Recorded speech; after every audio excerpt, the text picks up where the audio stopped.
ജയന്തി,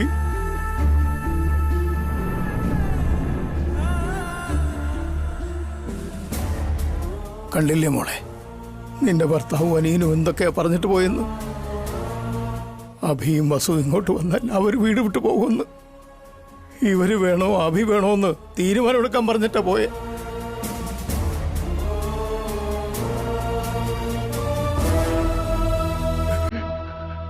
ജയന്തി, നീ എന്താ ഒന്നും മിണ്ടാതിരിക്കുന്നേ? അഭിയെ വേണോന്നെന്താ പറയാതെ? ഒരു മകനെ കരുതി മറ്റു രണ്ടു മക്കളെ തെരുവിലിറക്കാനുള്ള ദൗർഭാഗ്യം ഒരമ്മയ്ക്ക് ഉണ്ടാവാതിരിക്കട്ടെ ഏട്ടാ.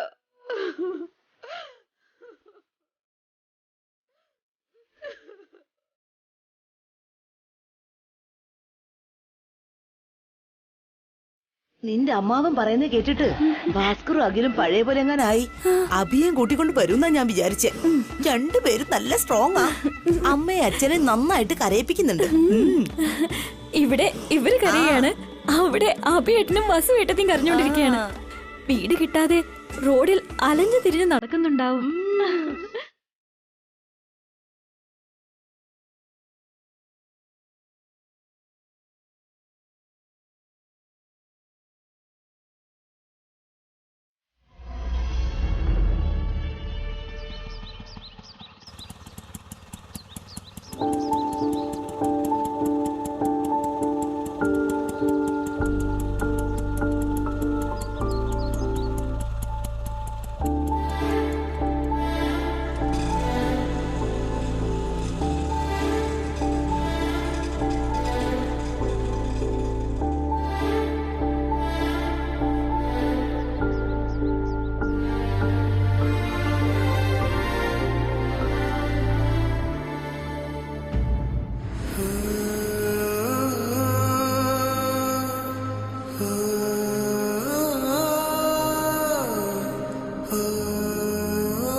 ഇതാണ് നമ്മൾ താമസിക്കാൻ പോകുന്ന വീട്.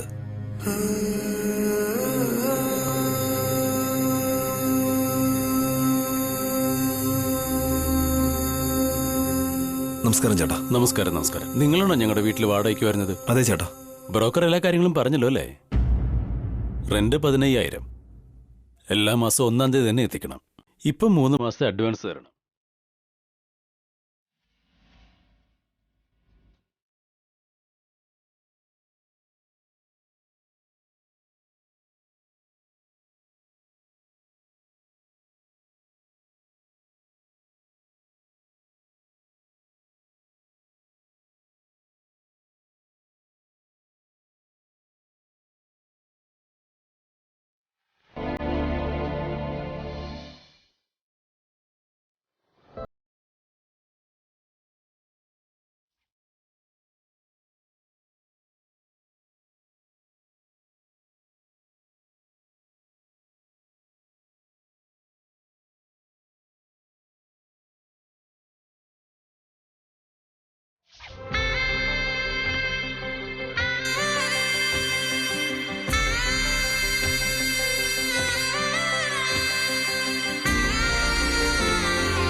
രണ്ട് മൂന്ന് ദിവസത്തിനുള്ളിൽ പണം ഞാൻ അറേഞ്ച് ചെയ്തു തരാം.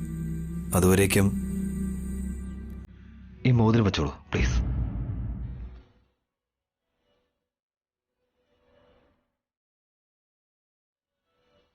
വീട് മുഴുവൻ ക്ലീനാക്കി വെച്ചിട്ടുണ്ട്. മുന്നേ താമസിച്ചിരുന്നവരുടെ ഫർണിച്ചറുകൾ അകത്തുണ്ട്. ശ്രദ്ധിച്ച് യൂസ് ചെയ്തോളൂ. ഇതാ ചാവി.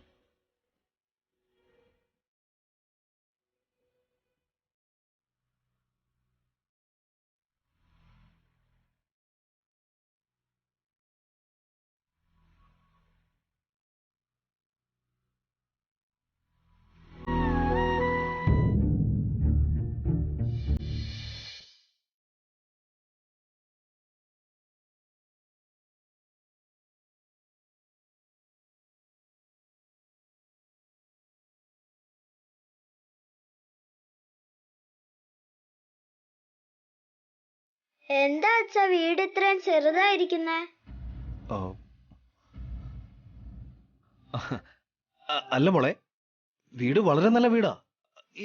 ഈ സൈഡിൽ കുട്ടികൾക്കുള്ള പാർക്കുണ്ട്, ആ സൈഡിൽ എക്സിബിഷൻ ഉണ്ട്. നമുക്ക് നല്ലപോലെ എൻജോയ് ചെയ്യാൻ പറ്റും. അടിച്ച് പൊളിക്കാം നമുക്ക് ഇവിടെ. എന്നാ നമുക്ക് വൈകിട്ട് പോവാം. Good girl. അപ്പൊ എന്റെ മക്കൾ പോയി കളിച്ചോ.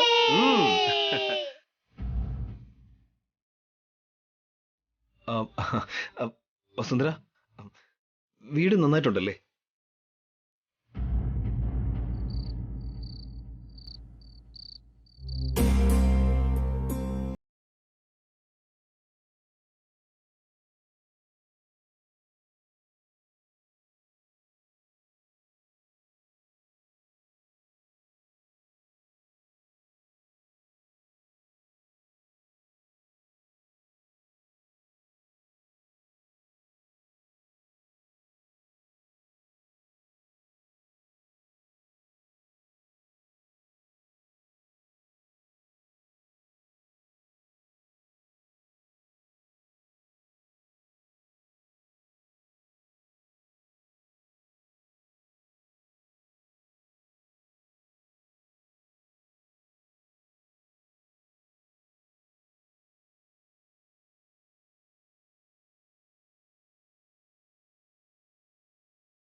എന്താടാ ഇത്?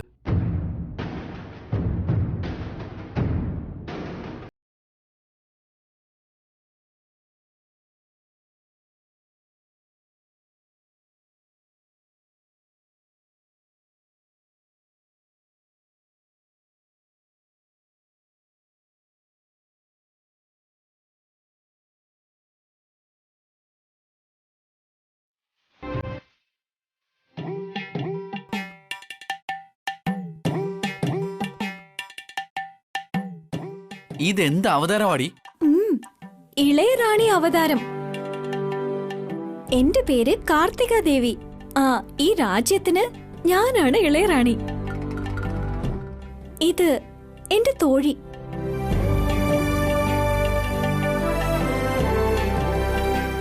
പെട്ടെന്ന് എന്താ പറ്റിയ മോളെ നിനക്ക്? അഭിയേട്ടനും വസുവേട്ടത്തെയും ഈ വീട്ടിൽ നിന്ന് പോയല്ലോ. ഇനി ഇതെല്ലാം നമ്മുടേതാണ്.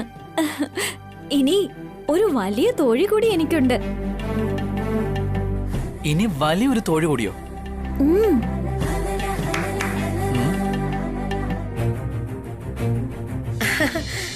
നമസ്കാരം കാർത്തിക ദേവി. അവിടത്തേക്ക് എന്ത് വേണം ഉത്തരവിട്ടാലും. എനിക്ക് മാംഗോ ജ്യൂസ് കുടിക്കണമെന്ന് ആഗ്രഹമുണ്ട്. എത്രയും പെട്ടെന്ന് അത് കൊണ്ടുവരൂ. ഇത് മഞ്ഞുകാലാണ് ദേവി. മാമ്പഴം കിട്ടില്ല. വസന്തകാലം വരെ കാത്തിരിക്കേണ്ടി വരും. അങ്ങനെയാണെങ്കി എന്റെ കൈ തിരുമ്മി തരൂ. വേദനയുണ്ട്. ഞാൻ കൈ തിരുമ്മി തരണോന്നോ? എന്താ പറ്റില്ലെന്നാണോ? എന്റെ ആജ്ഞ അനുസരിക്കില്ലെന്നോ? എന്നാ എന്റെ അടുത്ത ആജ്ഞ നിങ്ങൾക്ക് ശിക്ഷ വിധിക്കാനാണ്. വേണ്ട ദേവി, അടിയും ചെയ്തു തരാം.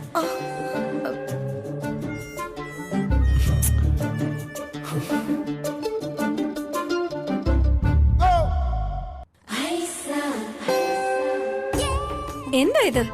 ഇത്രയും പ്രായമായിട്ടും എങ്ങനെ തിരുമണമെന്ന് പോലും നിങ്ങൾക്ക് അറിയില്ലേ? നല്ലോണം അമർത്തി തിരുമോ.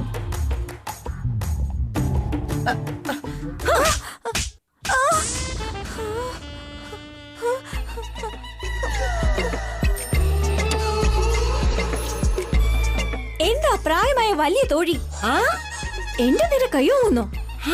എന്താടി പറഞ്ഞേ? മറ്റുള്ള തോഴിമാരൊക്കെ എവിടെ?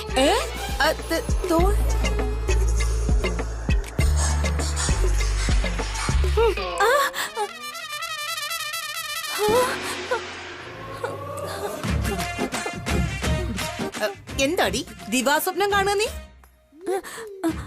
അതെ ആന്റി, ആപ്പിയേട്ടനും വസുവേട്ടത്തിയും വീട് വിട്ട് പുറത്തു പോയില്ലേ?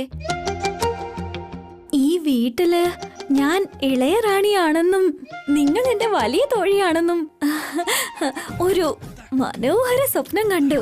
ഞാൻ നിന്റെ നല്ലതിനു വേണ്ടി ഓരോന്ന് ചെയ്യുമ്പോ നീ എന്താ എന്നെ നിന്റെ അടിമയാക്കാന്ന് കരുതിയോടി? എടി മരമണ്ടി, നീ നിന്റെ സ്വപ്നവും പ്രാന്തൊക്കെ എടുത്ത് മാറ്റിവെക്ക്. നിന്റെ അമ്മായി അമ്മാവനും അഭി ഈ വീട്ടിലേക്ക് തിരിച്ചു വരുത്തണമെന്ന് കടുംപിടുത്തം പിടിച്ചിരിക്കുക. ഭാവന അവരുടെ പക്ഷത്താ. അവരെന്താ സംസാരിക്കുന്നതെന്ന് നമുക്ക് പോയി കേൾക്കാം. വാ, എണീറ്റ് വാ. ശരി.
ആ അഭിച്ചേർക്കനെ കരുതി ഭക്ഷണം പോലും കഴിക്കാതെ വ്രതം എടുക്കാന്നാ എനിക്ക് തോന്നുന്നത്. അതൊക്കെ ചെയ്യട്ടെ ആന്റി. എത്ര നാളിങ്ങനെ കഴിയും? വിശക്കുമ്പോ താനെ വന്ന് കഴിച്ചോളൂ. ആ ഏട്ടാ, അച്ഛനും അമ്മയും കഴിക്കാൻ വരുന്നില്ല. നിങ്ങളെങ്കിലും ഒന്ന് പറയൂ. എന്താച്ചാ, ചെന്ന് ഭക്ഷണം കഴിച്ചൂടെ? ഈ പ്രായത്തിൽ വിശന്നിരിക്കുന്നത് ശരിയല്ലമ്മേ.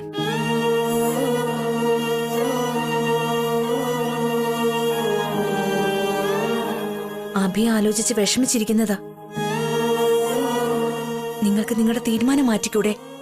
അഭിയും വസുവിനെയും കുഞ്ഞുങ്ങളെയും വീട്ടിലേക്ക് കൂട്ടിക്കൊണ്ടു വന്നൂടെ? പറ്റില്ല ഭാവനെ. ചിലരുടെയൊക്കെ സ്ഥാനം എവിടാന്ന് വെച്ചാ അത് അവിടെ തന്നെ ഇരിക്കുന്നത് നല്ലത്.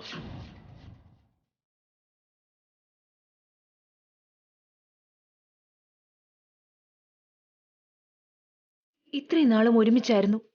ഇപ്പൊ അഭിയും വസുവും ഇവിടെ ഇല്ല. വീടിന്റെ മാനവും അഭിമാനവും എല്ലാം നഷ്ടപ്പെടുവേട്ടാ. ഈ വീടിന്റെ മാനവും അഭിമാനവും ഒക്കെ നോക്കുന്നതല്ല എടുത്ത് ഈ നാട്ടുകാരുടെ പണി. നിങ്ങളെങ്കിലും അതൊന്നും ആലോചിക്കണ്ടേ അഖിൽ? അഭിയില്ലാതെ ഈവൻസ് എങ്ങനെ നിങ്ങൾ ചെയ്യും? അതോർത്ത് നീ വലിയ ടെൻഷൻ അടിക്കുന്ന ഭാവനെ. അവനില്ലെങ്കിലും ഞങ്ങൾക്ക് ഈവൻസ് ഒക്കെ ചെയ്യാൻ പറ്റും.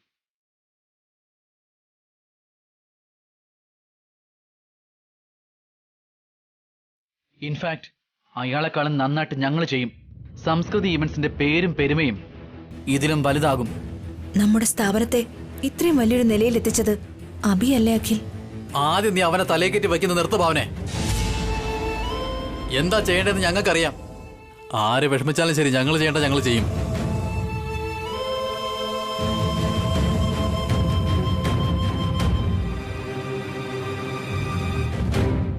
ഈ വീട്ടിൽ ആർക്കും ഒരിക്കലും ഒരു കുറവും ഉണ്ടാവില്ല. ഇതിനു മുൻപ് ഈ വീട് എങ്ങനെയായിരുന്നോ അതിനേക്കാളും 100 മടങ്ങ് നന്നായിരിക്കും. എല്ലാവരും ഹാപ്പിയായി കഴിയും.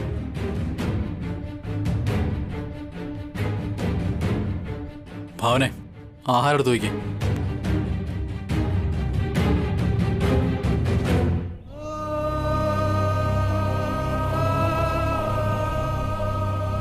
ഏട്ടനും അനിയനും ഒരല്പം പോലും വിട്ടുകൊടുക്കുന്നില്ലല്ലോടി. ഇവിടെ ഇവരുടെ അവസ്ഥ എങ്ങനെയാ? അവിടെ അവരുടെ അവസ്ഥ എന്തായിരിക്കുമോ? ആ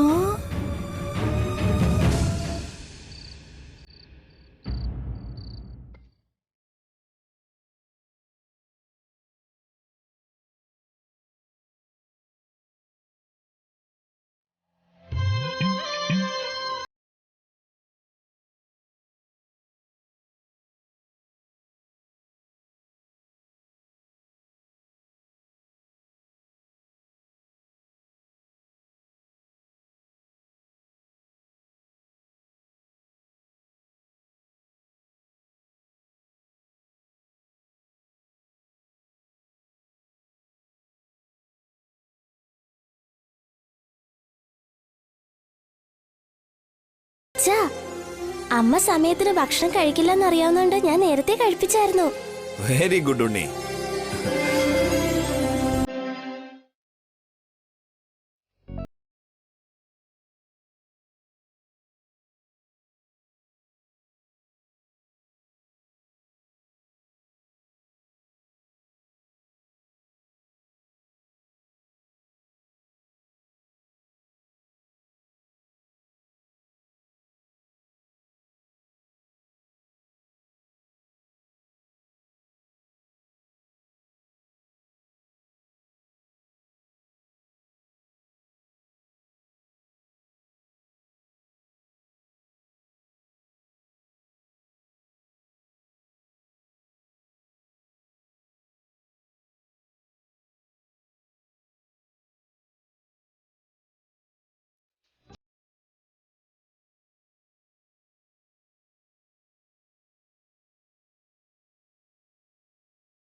ഞാൻ ബെഡിലേ ഉറങ്ങത്തുള്ളൂ.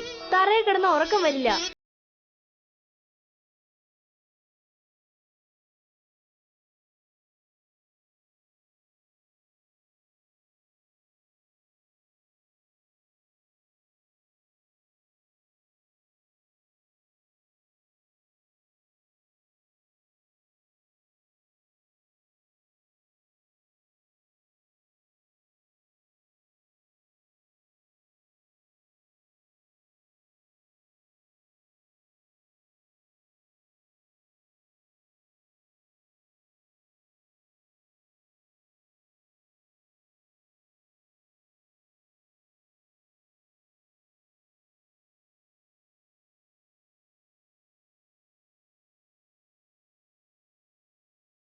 മുത്തശ്ശൻ, വല്യമ്മ എല്ലാവരും ഉണ്ടായിരുന്നേനെ. കഥയൊക്കെ പറഞ്ഞ് ഉറക്കുമായിരുന്നു. അതെ, ഇവിടെ ആരുമില്ല. ഭയങ്കരമായിട്ട് ബോറടിക്കുക. ഇവിടെ ഇപ്പൊ അച്ഛനും അമ്മയും ഒക്കെ നമ്മുടെ കൂടെ ഉണ്ടല്ലോ അനു. അമ്മയ്ക്ക് ഒരുപാട് കഥകളൊക്കെ അറിയാം അല്ലേ അമ്മേ? എന്നാലൊരു കഥ പറഞ്ഞതാ അമ്മേ. ശരി, ഞാൻ പറയാം, കേട്ടോ.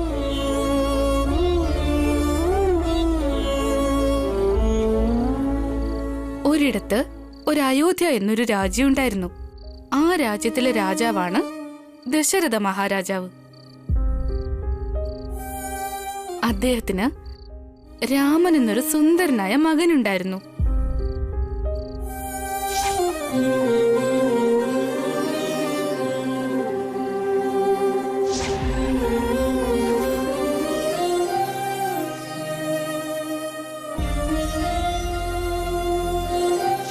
ആ രാമൻ രാജാവാകാൻ പോകുന്ന സമയത്ത് പെട്ടെന്ന് അതിരാവിലെ കാട്ടിലേക്ക് പോകേണ്ടതായി വന്നു.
എന്താ ഏട്ടാ, എന്താ ആലോചിക്കുന്നേ?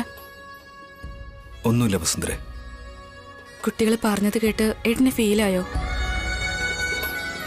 തന്നെയും കുട്ടികളെയും കഷ്ടപ്പെടുത്തുന്ന ഓർത്ത് എനിക്ക് നല്ല വിഷമമുണ്ട്.